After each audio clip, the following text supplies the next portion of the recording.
Hey guys, it's Faye from SolarFlow and I am back with an all-new video. Today's topic is a deep dive behind the veil energy read on a man named Dennis Rader, who is an American serial killer that had taken at least 10 people off the Earth plane between 1974 and 1991. Now, Dennis also went by the moniker BTK, which stands for Bind, Torture, and Kill. And this is one of the essential things that we are going to be exploring in this video today, but behind the veil. What were the motivating factors that drove him to binding, torturing, and then the ultimate consummation of the crime, which was the killing themselves? So if this sounds good to you, please stick around, and if not, I will catch you at another video. Now, first and foremost, before we get into it, I just want to advise anybody to please proceed with caution. Whether you're choosing to watch this video or after you finish watching this video, to go to a search engine like Google and to choose to look into him. Because as the moniker BTK and what that stands for indicates, these were some pretty gruesome crimes. So to that end, I just want to give you fair warning. Now, in this video, I'm not going to go into any extensive details or length of information that pertains to the crimes themselves. Because what are we doing here? We are peeling back the three-dimensional veil and in exploring what are either the energetic, soul, or vibrational components that are comprising the world that we see around us. So I am not Wikipedia, I am not Google. If you want to come to understand the genealogy and order in which he had committed his crimes, there are search engines for that. But if you want to come to understand what was an energetic motivating factor behind the veil, you will love this video. But still decide to please proceed with caution. Because had I known the full breadth and scope of what these crimes had entailed before looking into him, I'm not sure that I would have wanted to. And if you've been here for a while, you know that it is because I never like to look into a subject prior to connecting to their energy.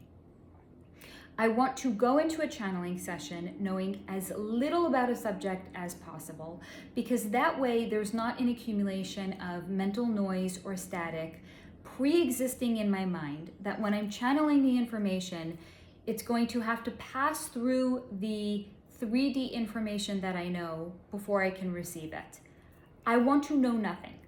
Now, this is not to say that I did not know there was a man named Dennis Rader who went by BTK. I did. But he was apprehended, I think I had read in 2005. So anything that I remember is at least 15 years old at best. So I was familiar with this idea because, of course, why else would I have chosen to have looked into his energy? But did I know the full breadth and scope of what these crimes had entailed? Absolutely not. So I just want to give you a forewarning before we dive into it. Now, I'm also going to share with you, prior to getting into the channeled information, that Dennis Rader was actually apprehended and arrested in 2005. And he had first pled not guilty, and then he had changed his plea to guilty, and had received, I believe, 10 consecutive life sentences without the possibility of parole. So he will be serving 175 years without any possibility of getting out of jail. So he will very obviously die while he is incarcerated. But what's interesting is the fact that he had actually decided to plead guilty. And yes, that very much comes into what we are going to explore had come in the energy reading on Dennis. Let's dive in. So yes, first and foremost, well, let's just recap. He had killed at least 10 people. And the reason I say at least is because even now that he is apprehended, the police are continuing to look into cold cases where the MO, or the modus operandi, of the crimes that were committed perhaps line up with the MO in the known cases and the known crimes that he had actually committed, to see if there may be additional victims at his hands. But he killed at least 10 people in the Kansas area, Wichita, Kansas area, between 1974 and 1991. Another thing that makes the crimes that he had committed, at least from my point of view, in my opinion, heinous, is that he did not just necessarily commit single solo murders. If he would go into a victim's house, somebody that he had targeted, and their whole family was home, he'd take them off the earth plane too. So it's an added layer. Let's start to explore what was the motivating force in driving Dennis Rader, the man known as BTK, to committing the crimes that he had committed. So first and foremost, as soon as I had connected to his energy, I was shown the way in which life seemed to pass by for him, which is as such. He was on a highway, driving through an industrial part of town. So there was no trees, there was no beach, there was no flowers. He was on a highway to begin with, driving at a very, very accelerated speed, driving past gray buildings, driving past smokestacks and things of that nature, or manufacturing plants. And it was an overcast gray day, maybe it was even raining. So imagine, if you will, that's you driving on the highway. Everything is going to blend in to one another because there's going to be a lack of any kind of color. It's a gray day, you're driving through an industrial neighborhood, everything around you is gray. It's a painting, if you will, of just gray nothingness, because there's no identifiable feature when you're driving at a fast rate and everything around you is gray. Now imagine, if you will, it happens to be raining on that day. So now it just looks like, if you will, it was a water painting that somebody had gotten wet, and all the colors are just bleeding into each other, and it's just more gray nothingness. This is the way in which Dennis lived his life. It was a gray world. Everything around him was gray. There was no color. Until, in this gray life that he was living in, something, which was actually a someone, would appear to be living fully in color and in full vibrancy. And seeing that person would break up the monotony of his gray existence. Like suddenly the world had color. And suddenly this person had imbued the color that they were into Dennis's existence, into his drab, colorless life.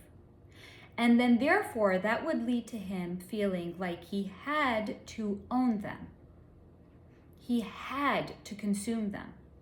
But this was not a literal consumption. He was not literally and physically eating them. It was more on an energetic level where he had to own that color. So imagine, if you will, there's a child who has an incomplete box of crayons at their house. Maybe out of the 64 colors, they only have all the grays, all the blacks, and all the whites. They don't have any of the blues. They don't have any of the oranges. They don't have any of the yellows, any of the reds, any of the greens. And then that child goes to a friend's house, and they see their friend has a box of crayons. So they open up the crayon box, and their mind is blown, because all the colors they thought existed were black, white, and gray. And now they see this color. This crayon box in their friend's house has all of these other colors.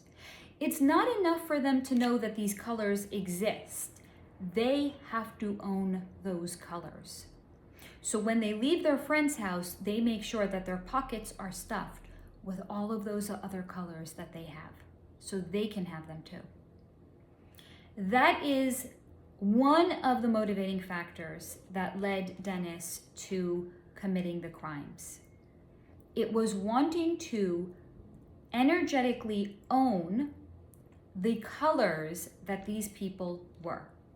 Because in his drab gray world, there was no color. So once this person would catch his eye, and they would imbue color into his world that lacked color, it was all he could then do, where he would be thinking about them nonstop.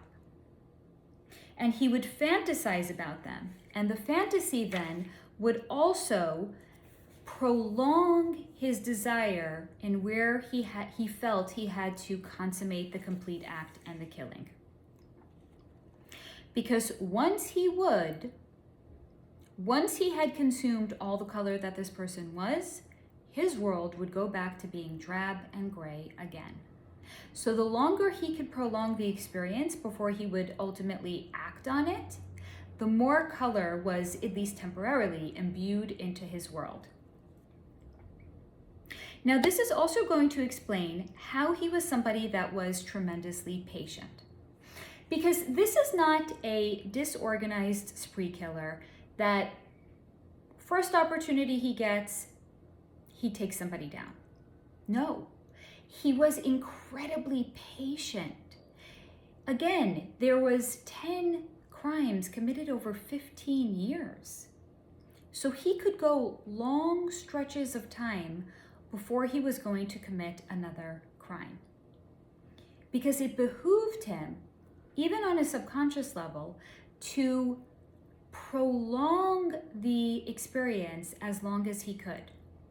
So the longer he could fantasize about them, the longer he could postpone the actual act of the killings themselves, the longer he could be, at least temporarily, satiated on the vibrancy and color that that person would introduce into his life.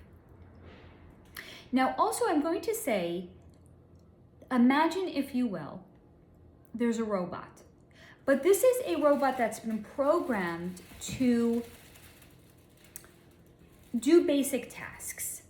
Maybe it's like a conveyor belt robot. And all it does is it's putting together boxes in like an Amazon shipping plant.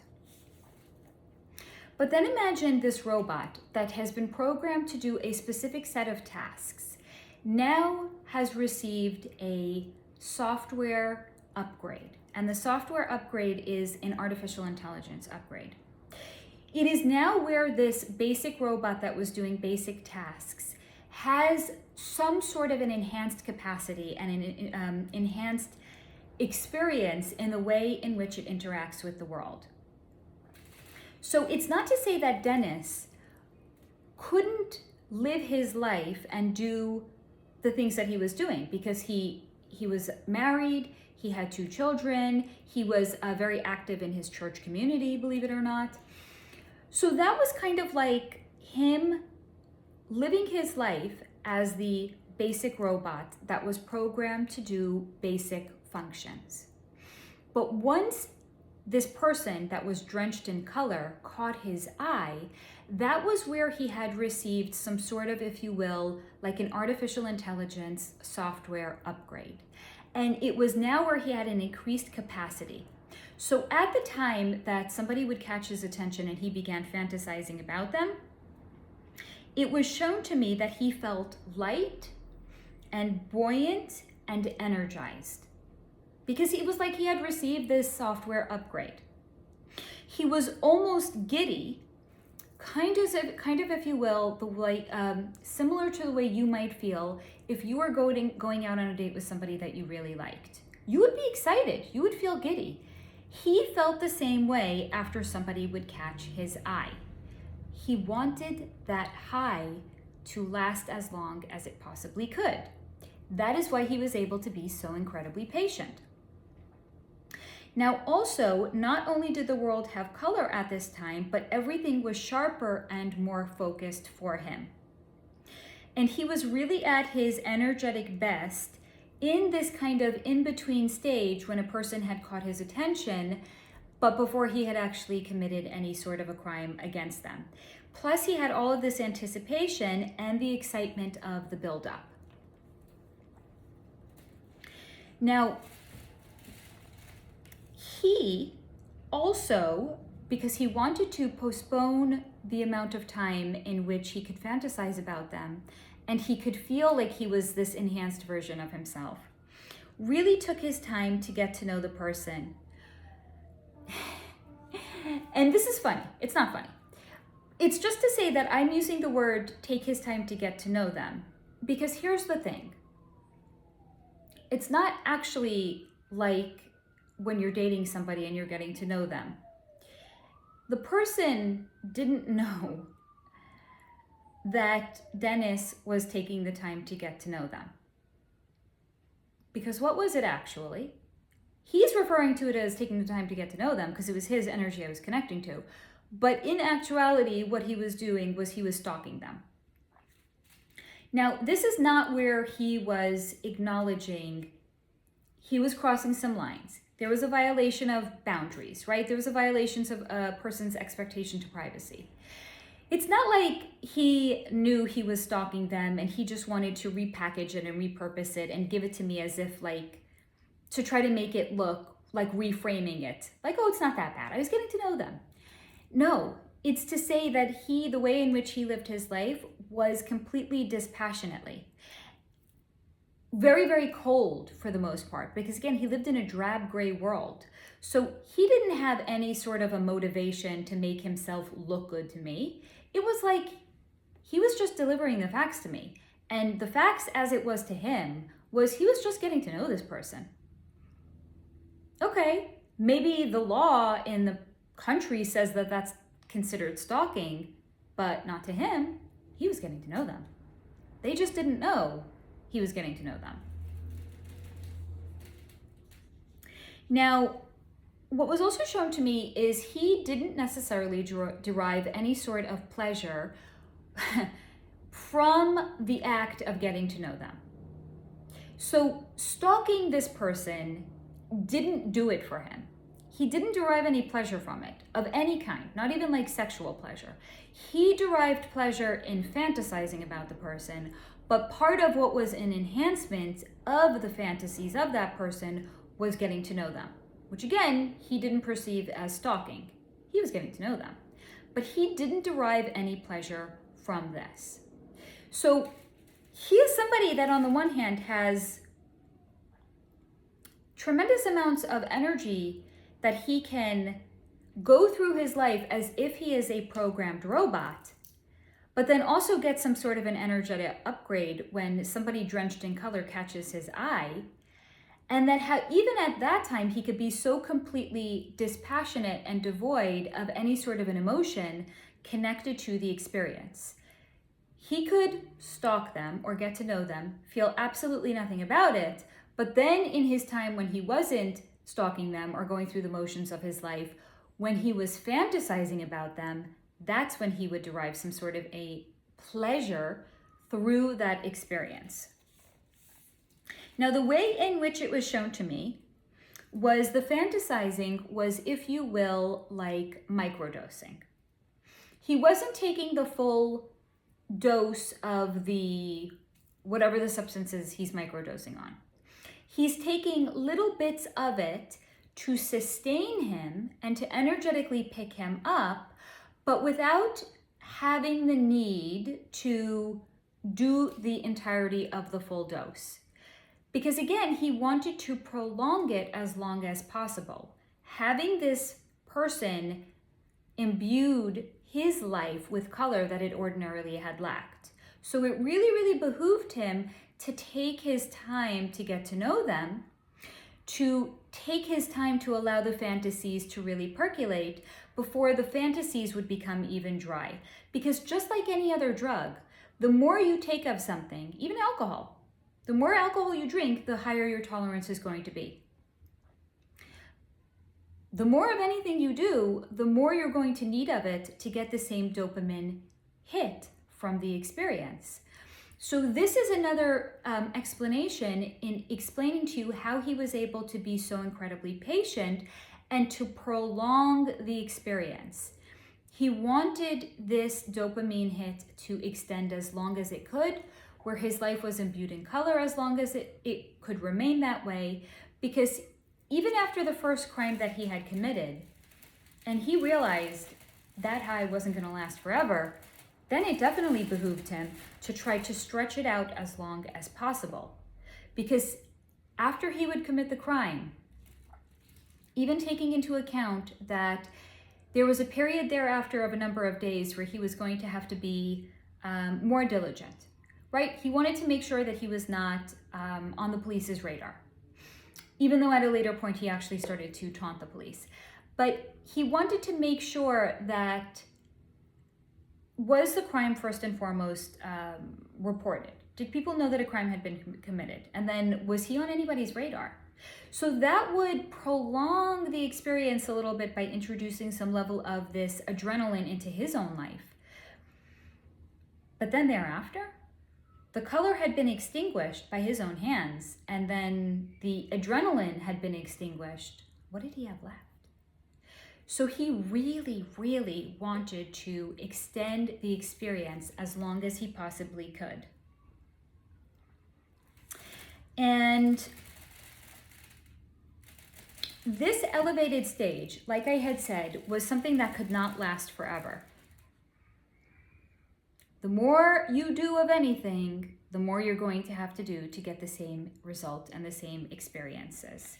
So he was going to, at some point, need more to receive any sort of a potent hit.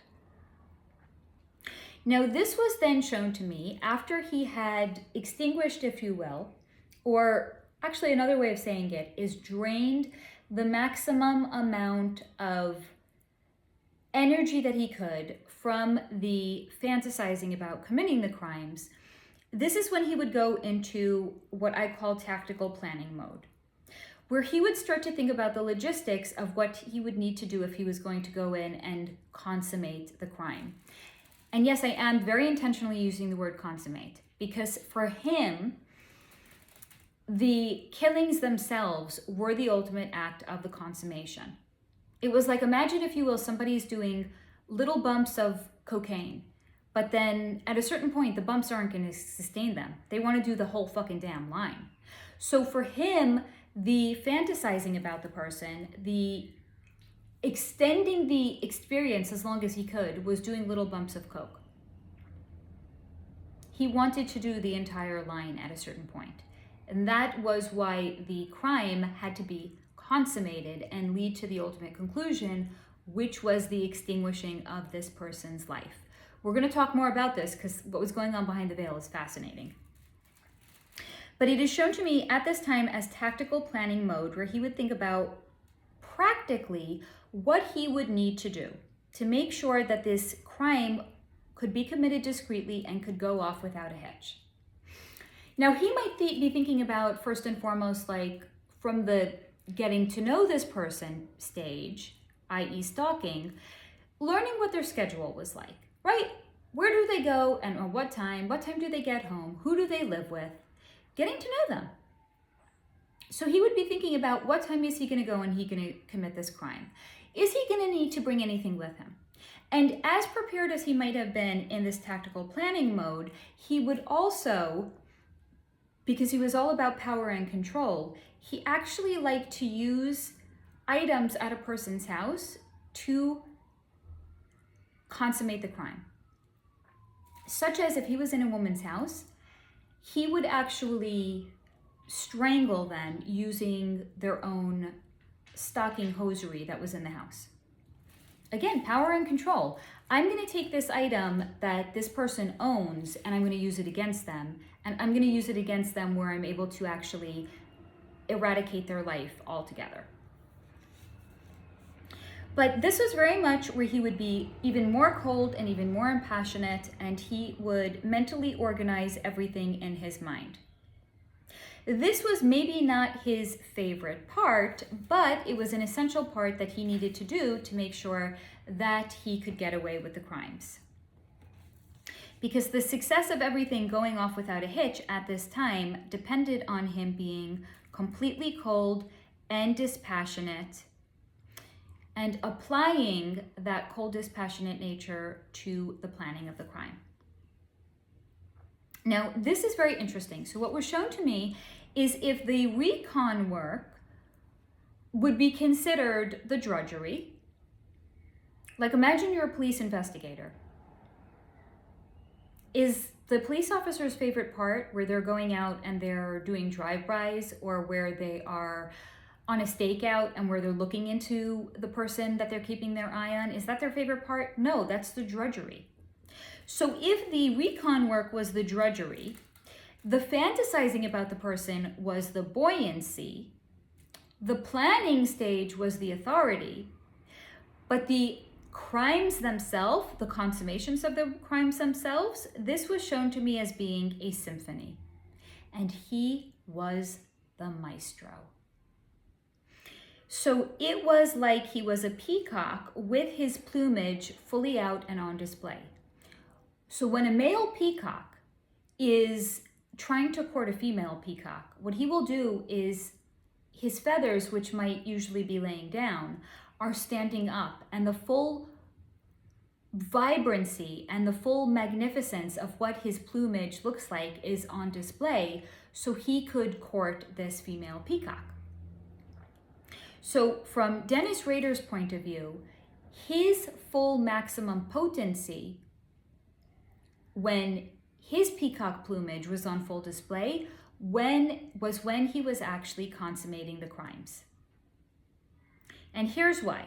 So first and foremost, everything inside of him was completely calm and quiet. And that gave him complete laser focus. And what was he laser focused on? The task at hand. What was the task at hand? In the three-dimensional, it was binding, torturing, and then ultimately killing the person. But what was actually going on behind the veil? He was energetically siphoning off the vibrancy in this person that has caught his eye. Because how again were they shown to me? As color in an entirely gray and drab world. So he was actually siphoning off the color that this person was. That was done through the methodologies that he employed. It was the binding, it was the torturing, and it was the ultimate act and the ultimate consummation of consuming that person's color in its entirety was the conclusion of the crime. So the binding of this person was very much him puffing up his peacock feathers. But energetically behind the veil, what was he actually doing? It was saying, hey, look at me. Look at how powerful I am. Look at how in control I am. Look at how in control of you I am. That first and foremost, even once they were contained and they were bound, he was then not going into a spree and just killing the person. Even when they were bound, he was really, really taking his time. So this was the binding served actually a couple of purposes. First and foremost, it was a neutralization of threat to his control, because everything that he did was about power and control over his victims. So he was binding them. So on the one hand, that was neutralizing any potential threat that they would pose to him. Second of all, once they were bound, that allowed him to really, really take his time in doing what he wanted to do to them. This was, if you will, a further delay in gratification, which was wanting to postpone it as long as he could, so that way he could feel more powerful by keeping them bound, by keeping them under his control. But also through the increased adrenaline that was produced in that person when they were actually bound. This then was also increasing the vibrancy in their color. So if that person was the color blue before, now when they were bound and they had all of this adrenaline running through their body, they were now electric blue. If a person was pink before, now they were magenta. They were fuchsia. It was enhancing the color through the experience of binding them and scaring them and torturing them. So that way, when he was energetically starting to consume their color, if you will, he wasn't just consuming a blue color, he was consuming the full spectrum of that blue color. So it was fortifying the energy that he was actually siphoning off of those people. That is also why he wanted to abstain and postponed it as long as possible, because it was like he was again doing like these little, even more so I would say now, he was doing all of these like bumps of the substance. So he was feeling so good from that experience. It behooved him to stretch it out and spread it out as long as he possibly could. Now, he also loved the fact that this person was acknowledging how powerful, even if that's not the thought they were having, they were thinking, oh shit, like they were scared out of their mind, right? But the way he perceived it was, this person is now acknowledging how powerful I am because I have control over them. Again, everything for him was about power and control. The torture was not only to extend the experience, but also to savor it so that it didn't end too soon. But it was also through the act of torture that he was consuming little bits of their energy. And what was this energy? It was an enhanced, vibrant color of the energy that had first captured his attention. And this was a rather potent drug-like experience for him. But here's the thing. The complete consummation was inevitable. Because that person that's perhaps doing all of those little bumps of whatever substance they're doing, at a certain point, those bumps are no longer going to sustain them. They're going to want to do the whole fucking line. Or they're going to want to smoke the whole fucking joint. Whatever their particular drug of choice is, they're going to want to have the full experience at a certain point. And he was no different. So after he had sustained the fullness of all of the, siphoned off the fullness of all of the colors that this person was now representing on an energetic level to him, what was the ultimate form and power of control? It was holding their life in his hands and then watching as the life would drain out of their eyes while he slowly killed them. Now, he did not in every case strangle the person. This is gnarly. Here's the thing. For the purposes of explaining the full essence of what came through on an energetic level, this is why I gave you the warning up front, I'm going to have to get a little bit gnarly. Which was also in some of the crimes that he had committed. He had gone into somebody's home having one potential victim in mind, but then once he had gotten there, he had perhaps discovered the person wasn't home alone. So he would end up taking all of the family members into custody, one could say, and he would bind them as well. But in some of the cases, he would put a plastic bag over their head, and I'm sorry guys, it's horrible, but he would watch the person die, because there's a limited amount of oxygen the person would have with the plastic bag. So he would, even if it wasn't at his own hands, he was the person that had put the plastic bag over their head, and then would take his time to observe and to watch when that person would stop thrashing, and when the person would run out of oxygen, and when the person, their life would expire. It was still done at his hands, even if it wasn't actively done with his own hands. So this fortified this feeling that he had of being in complete control, because he was the one that was meting out the extinction of that person's life. It was at his hands. He absolutely loved doing this. There's just no other way of saying. Even if the person had begged for him to end it soon, he would still take his time and to be in control, because everything he did was about power and control. And killing them and having the feeling and the experience of watching the light go out in their eyes was the ultimate hit for him. It was the ultimate high. So first there was a very real rush of holding the person's life literally in his hands and watching as the life would go out in their eyes. But here's the thing. It was so short-lived. Because after the first crime that he had committed, and he knew, he had consumed all of the vibrancy that was in that person, he was still going to go back to being on that gray-drab highway, and everything around him was going to go back to being gray and drab. And that was the necessitation, from his point of view at least, in him continuing to commit the crimes. Now, at a certain point, what he had actually done was,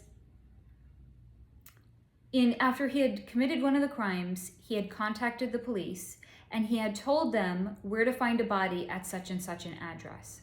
Because the woman, I believe, had lived alone and he didn't want the crime to go unnoticed, right? He wanted the attention for it.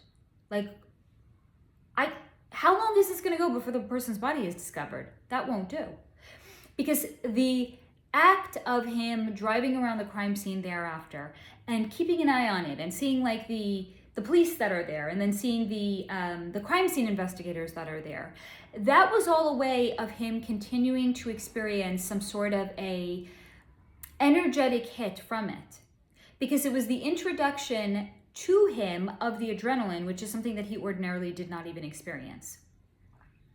Now, this is also going to explain why, at a certain point, his involvement went beyond just calling the police and like reporting where a body was, to actually contacting the media and contacting news stations and engaging with them. Now, interestingly enough, in one of the articles that I had read on him, it was reported that one might speculate that in the 3D, the crimes were motivated by a need for attention. Because after one of the crimes, he had contacted a news TV station and he had asked them, quote, "How many do I have to kill before I get a name in the paper and some national attention?" End quote.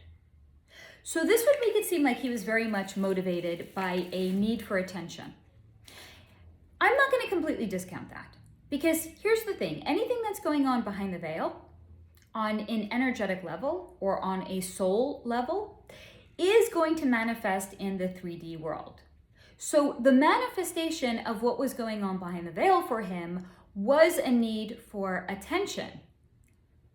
But he didn't want to get apprehended, right? The need for attention was actually the desire to have control.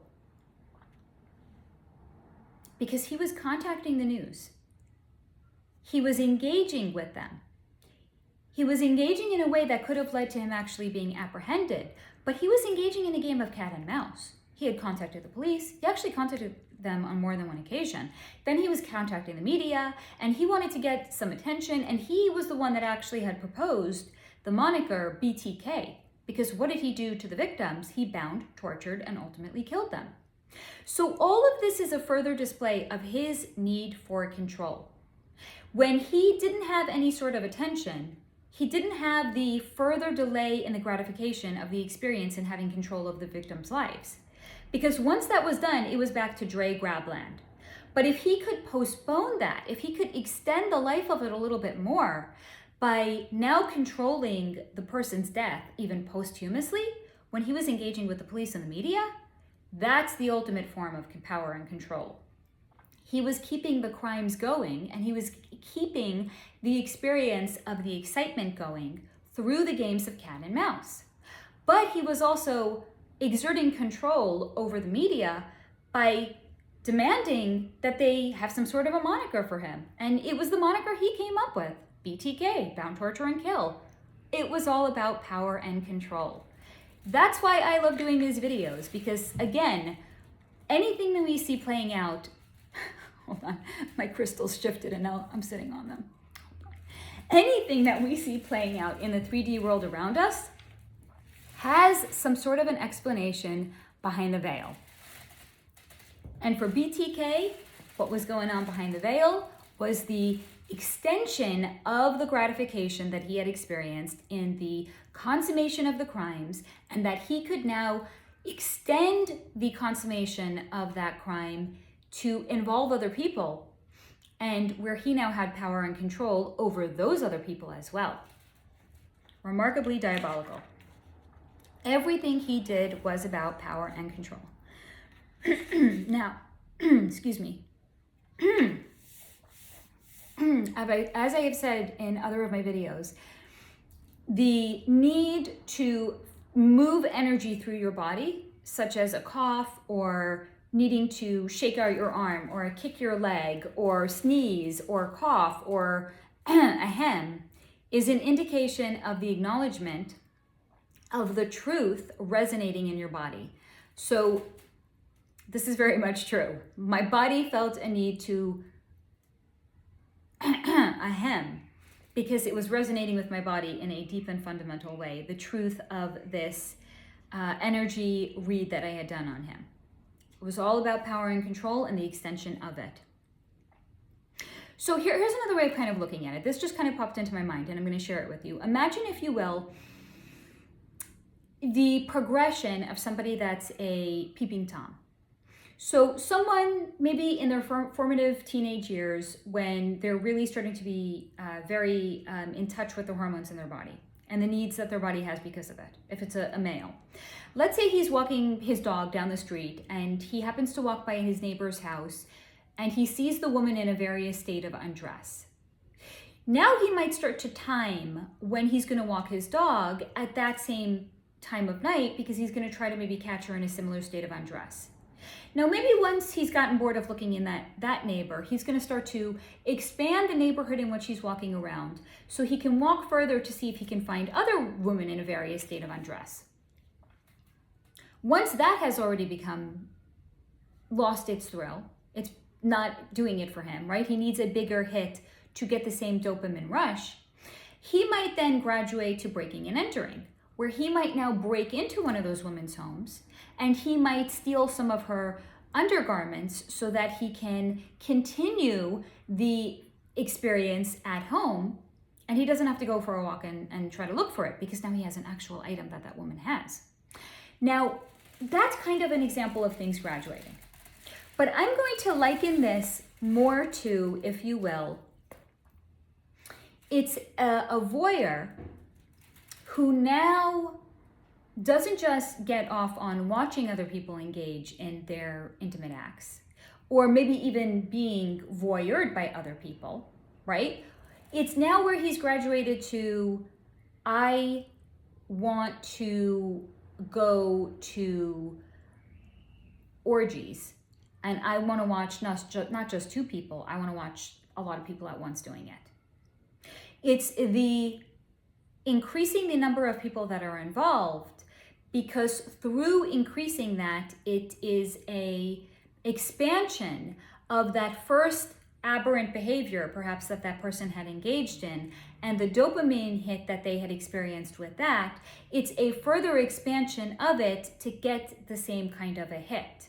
Because just like with everything, alcohol, drugs, synthetic medication, antidepressants, working out, even if it's something that's healthy, right? Working out, like, your muscles are going to get used to a workout. You got to increase it.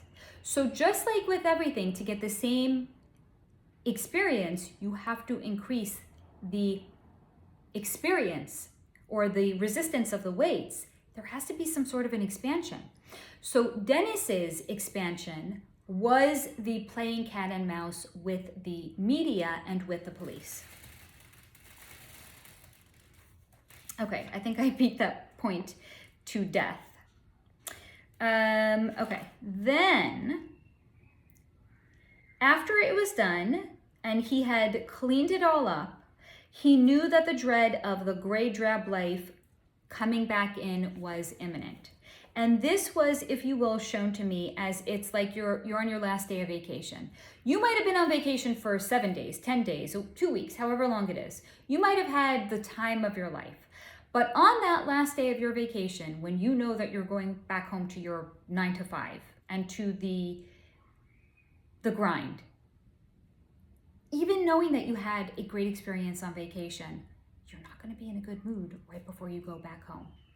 So he was looking for new and improved ways to continue to extend that experience forward, because he was going from the highest of the high to the lowest of the low. Now, okay. I'm sorry, I'm reviewing my notes. I have copious notes, as you guys know by now.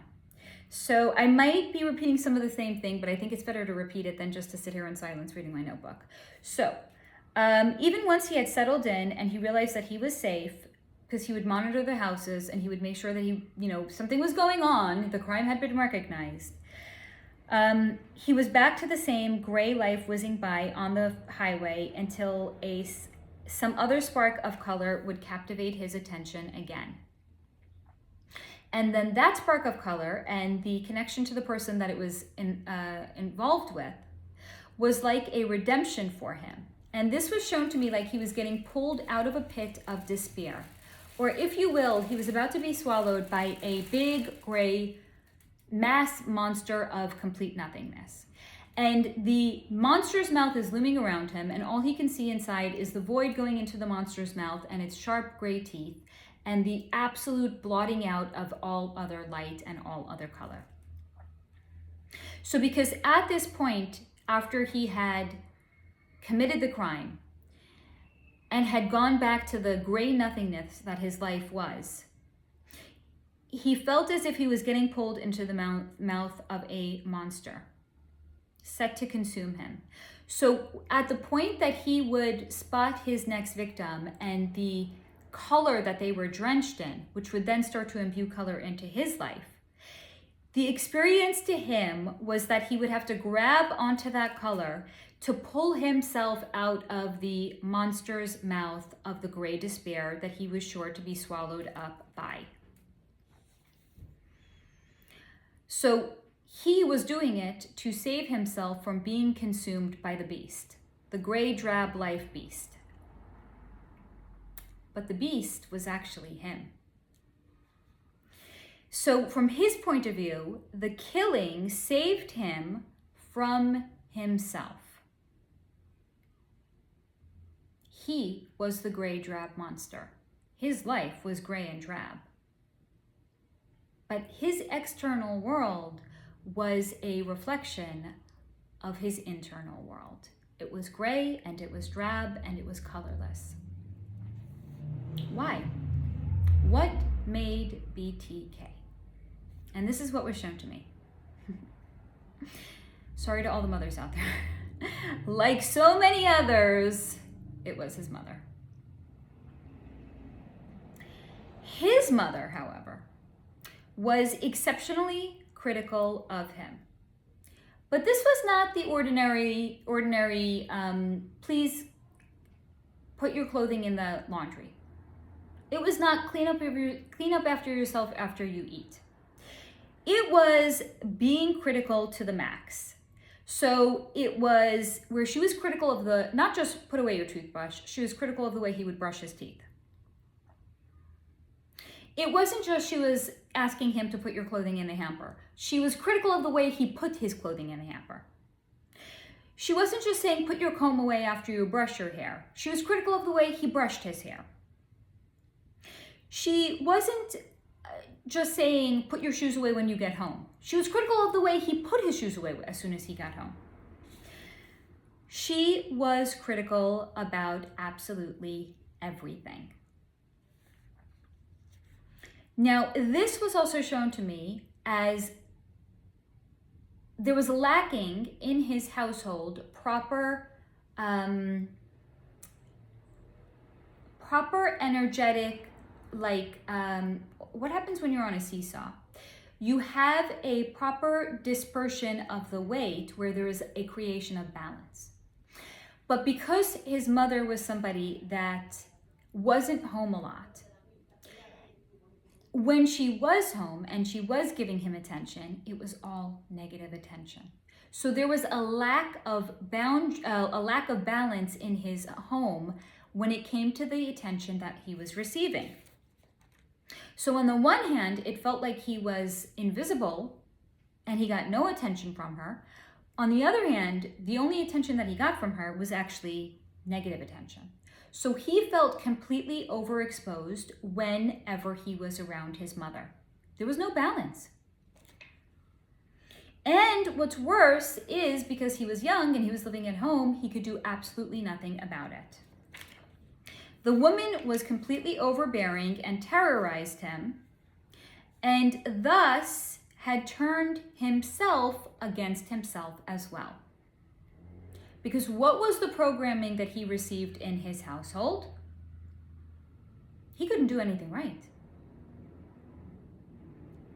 So he felt he had no control over himself or over the way in which he was perceived by his mother.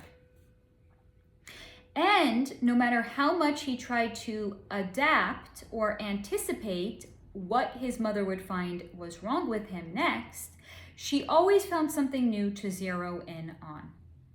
And he very much felt there was no escape from this. Therefore, the only way for him to survive in this home was to shut himself down and to further shut down the world around him. It was then to turn the world gray, so therefore he himself would not be such a fuck up in it. Because to his mother, everything he did was wrong. So if the world is gray, then he'll just blend right in with this altogether gray world. It's not me that's the fuck up, it's the world that's the fuck up too. This then led to him having a sense of entitlement. If it's all fucking gray anyway, and I'm a fucking gray fuck up anyway, I'll just go for it. Worse yet was seeing how different his mother actually was out in the world. Whereas she was shown to me as being almost a caricature of a pleasant Midwestern woman. Perfectly nice, perfectly fine, going out into the world. While at home, she was the literal devil to him. Now, interestingly enough, I'm also going to share with you that in my three-dimensional research after I had channeled him, this blew my mind. Because I actually came to discover that he was the oldest of like 4. He had 3 other siblings at home. The energy, as I had picked it up, was that he might have been the only person in the house with his mother. It could have just been only the 2 of them. I did not pick up on the energetic blueprint of any of his siblings or his father, because energetically what was going on was that the energy of the mother was completely overbearing, and he was, if you will, caught up in the tornado that was his mother. So this was a tornado of 2. It was his mother and him. Because the way he perceived and received the attention in the home was where he was the only one that was on the receiving end of the extreme critical behavior that she had meted out towards him. So from his point of view, his brothers didn't get it nearly even so much. His father probably didn't even get it so much. Now this can also just be, he was living in his own reality, so he really just didn't see it. It's very possible that this had happened to the other ones, but the other ones didn't receive it the same way that he had. This was his experience, and when I connected to his energy, it came in as if he was the only one in the house with her. It was a hurricane of 2. He was swept up in her energetic dysfunction, and he was then therefore the only one in the hurricane of the dysfunction with her. Nobody else. Now, because he also felt like he could never master himself, because his mother was always finding new ways of zeroing in on something to be critical of. Like, he could never anticipate what was next. Okay, so I know she doesn't like the way I put the laundry away. She doesn't like the way I comb my hair. She doesn't like the way I put my comb away. She doesn't like the way I eat. She doesn't like the way I put my food. He would like mentally go through the checklist of everything that he had done to try to get out ahead of it so she couldn't be critical of him. She was still finding a way to find something to be critical of. So because he felt like he could never get out ahead of it, and because he felt like he could never master himself, from her point of view, he then became obsessed with being the master over other people's lives. And that is why he was a control freak. Because he felt like he could never get anything right when he was at home, caught up in her energetic dysfunction in the tornado for two. Therefore, he embraced the fullness of his dark side. But what did he also do? Because he had learned from her how to operate a facade, he then also would operate a facade as well. So he found a way to operate this facade when he was out in the world, when he was in the basic robotic version of himself. He had a family, he had kids, he had his church involvement. He could go through the motions of doing all of that. That was the facade, because the fullness of who he actually was when he was committing the crimes. That was, and that is who Dennis Rader genuinely and truly is. But he learned from his mother how to operate a facade. He did the exact same thing. So he learned from his mother how to operate with a facade out in public while she meted out her own form of personal justice out at home. And that is very much what he had done as well. He was acting as the judge, jury, and executioner of what was going to happen to his victims. They didn't have a say in it. It was all about him. They were in his world, if you will. Not that he was sharing a world with them. They happened to be in his world. And once they had imbued color into it, he had to siphon all the color out of it. So he too embraced a similar facade. But again, I'm going to remind you, everything in his life genuinely and truly was gray. His wedding day was gray.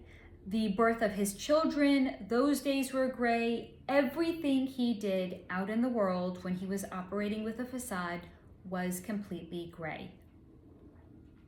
Now, what was also shown to me is why gray. This is interesting. Gray is a drab color. It's not to me, I happen to love gray, but it is a drab, almost background color from his point of view. It's like beige, but not, because beige has some warmth in it. Gray is cold. This is very much an indication of his own internal world and his own internal process, which was everything was cold, everything was devoid of color, everything was completely gray. Gray became his world and gray became who he was because he had to turn his world gray, and therefore he had to turn the world around him gray in order to survive the world that he was living in the energetic dysfunction for two that was the relationship with his mother. The world around him was a reflection of the world inside of him. Was the world actually gray? No. His world was gray. And it bled out from inside of him, and it tainted the entirety of the world around him. Because again, it's not me that's bad, the world is bad.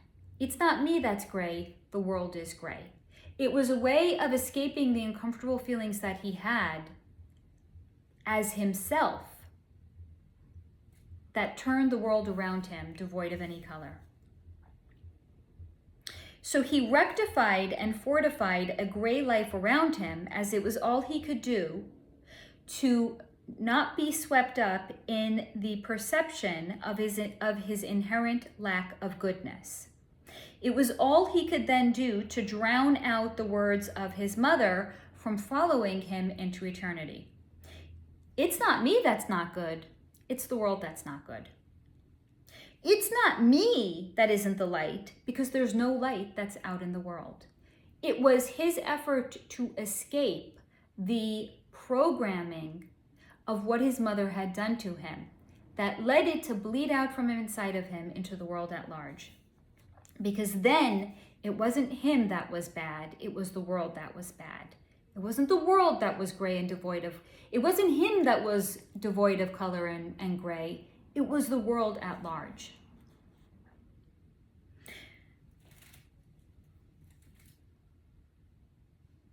Until that spark of color came along and broke up the monotony of gray that was him and his world. And thus he was reborn again. And thus why the crimes committed again and again. Now before I conclude this video, I'm also just going to touch upon the fact that he had decided to plead guilty. Because when someone is as much a power and control freak like Dennis Rader is, he was not going to put his life in the hands of a jury of 12. Because then the entirety of what was going to happen to him was going to be taken out of his hands. He was going to have no part in it whatsoever. It was going to be out of his control. What was going to be said about him was going to be out of his control.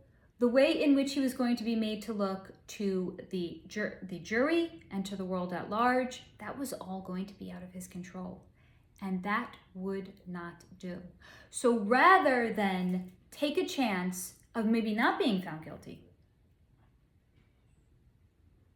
even though they had a lot of evidence connecting him to the crime, because he was somebody that kept souvenirs. What are souvenirs? He would keep maybe like a piece of jewelry from his victims, or he would keep a driver's license, but he would keep something of theirs. This is again akin to what the peeping Tom would do. How do they graduate? How do they keep the fantasy and the enjoyment going even when they're not peeping on their neighbor? How do they keep it going? It's when they break into the home and they have an actual piece of that person's, maybe a pair of panties. It's the souvenir as a way of keeping the experience going. So he was keeping the souvenirs as a way of keeping the experience going. So they had evidence that was connecting him to the crimes. But even aside from that, he didn't want himself to be portrayed in a certain kind of a way that was incongruent with the way in which he experienced himself to be. So rather than allow the criminal justice system to play out as it would if he would have pled not guilty, he chose to plead guilty so he could take the power and control back. So yes, I understand that by pleading guilty, there's a certain sentencing guideline, minimum amount of time that he's going to have to do. But at least by him pleading guilty, he took the power and the control back. That was his way of regaining the control that he had lost because he was now incarcerated and he was being charged for all of these crimes. He had to take the power back, even if it meant there was no chance that he was going to ever walk and he was going to die in prison. At least it was going to be on his terms, because that's what the need for power and control does. So as always, guys, I hope that you have found this video to be interesting or informative, maybe even thought-provoking. I'm going to remind you guys to please take what resonates, leave the rest behind, and as always, and until next time, stay in the high vibration.